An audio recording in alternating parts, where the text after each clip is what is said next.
आणि हे पहा हळूहळू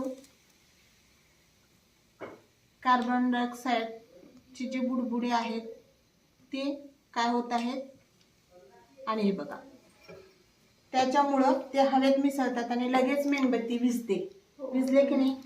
याचा अर्थ काय की कार्बन डायऑक्साईड जळण्यास मदत करत नाही. खूप छान, टाळ्या वाजवा.